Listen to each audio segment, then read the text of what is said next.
साथियों, हमारी सरकार युवाओं के साथ है, युवा हौसलों, युवा सपनों के साथ है। आपकी सफलता सशक्त, सक्षम और समृद्ध भारत के संकल्प को भी सिद्ध करेगी।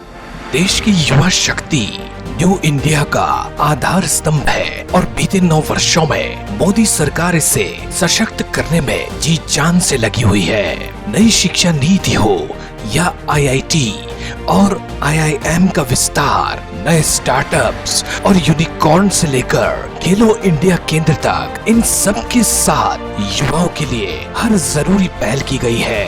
युवाओं को भारत की शक्ति मानते हुए मोदी सरकार नव भारत निर्माण के लिए युवाओं को तैयार कर रही है। विभिन्न क्षेत्रों में उत्कृष्ट प्रदर्शन कर रहे और राष्ट्रीय प्रगति में योगदान दे रहे युवाओं को प्रधानमंत्री श्री नरेंद्र मोदी जी स्वयं हर मौके पर प्रोत्साहित करते रहते हैं। युवाओं के लिए रोजगार सृजित करने के लिए मोदी सरकार द्वारा रोजगार मेले का आयोजन लगातार किया जा रहा है, जिससे युवाओं को रोजगार के व्यापक अवसर मिल रहे हैं। पूरे भारत में 1524 रोजगार मेले के आयोजन से 2,48,596 युवाओं को रोजगार प्राप्त हुआ है। युवाओं के कौशल विकास के लिए जुलाई 2015 में मोदी जी के नेतृत्व में प्रधानमंत्री कौशल विकास योजना का आरंभ हुआ। योजना के अंतर्गत अब तक 1,37,24,226 युवाओं को प्रशिक्षित किया गया। युवाओं को विजन प्रदान करने के लिए राष्ट्रीय युवा नीति के तहत मोदी सरकार द्वारा एक विस्तृत रोड मैप भी तैयार किया गया। शिक्षा ढांचे को विस्तृत करने और नवाचार के लिए राष्ट्रीय शिक्षा नीति 2020 लाई गई।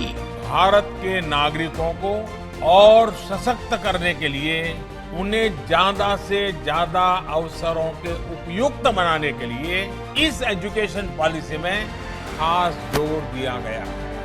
राष्ट्रीय शिक्षा नीति 2020 को 21वीं सदी की जरूरतों के अनुकूल स्कूल और कॉलेज की शिक्षा को अधिक समग्र, लचीला बनाने पर जोर दिया गया, ताकि भारत को एक ज्ञान आधारित जीवंत समाज और ज्ञान की वैश्विक महाशक्ति में बदला जा सके। इस नीति का प्रमुख लक्ष्य 2030 तक शिक्षा प्रणाली का कायाकल्प करना है। बीते 9 वर्षों में मोदी जी के अथक प्रयासों से 7 आईआईटी, 7 आईआईएम, 16 IIIT का लोकार्पण और 5000 ITI स्थापित हुई है। इसके अलावा मोदी सरकार में प्राथमिक शिक्षा प्रणाली में सुधार के लिए मॉडल स्कूल के रूप में पीएम श्री स्कूल के तहत 14,500 विद्यालयों का निर्माण हुआ। कुपोषण को खत्म करने के लिए मोदी सरकार ने 2021 से 2026 के बीच पीएम पोषण योजना को 54,061 करोड़ रुपए का बजट आवंटित किया और इसके तहत अब तक 11,20,000 विद्यालयों के लिए 11 करोड़ 80 लाख का बजट आवंटित किया। 11 करोड़ 80 लाख बच्चों को कुपोषण का शिकार होने से बचाया जा चुका है। वहीं बालिकाओं के संरक्षण के लिए बेटी बचाओ बेटी पढ़ाओ योजना का आरंभ भी किया गया। बीते सालों में मोदी जी के दृढ़ निश्चय से ही शिक्षा जगत में अतुलनीय विकास और शिक्षा क्षेत्र में नवाचार स्थापित हुआ है। यहाँ तक कि मोदी सरकार शिक्षा का कायाकल्प करने के लिए निरंतर संकल्पबद्ध रही है। खेल व खिलाड़ियों के उन्नति के लिए मोदी सरकार ने सबसे पहले लक्ष्य ओलंपिक पोडियम योजना की शुरुआत की।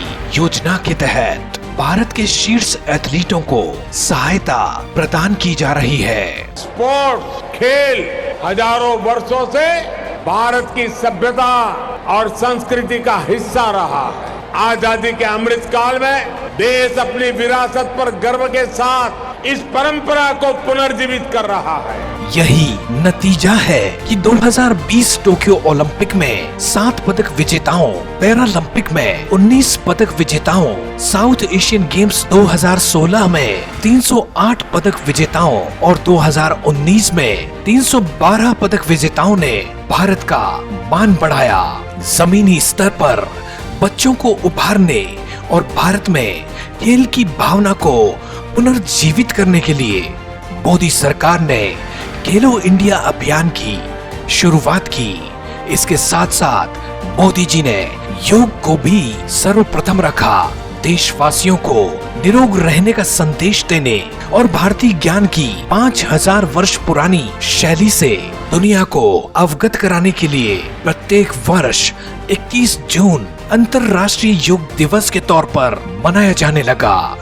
अपनी संस्कृति, युवाओं के कौशल विकास, शिक्षा प्रणाली में अभूतपूर्व नवाचार और खिलाड़ियों को प्रोत्साहन देना मोदी सरकार की साफ नीयत सही विकास को दर्शाता है, क्योंकि मोदी जी के नेतृत्व वाली भाजपा के लिए खिलाड़ियों को समृद्ध और युवाओं का विकास करना सर्वोपरि है।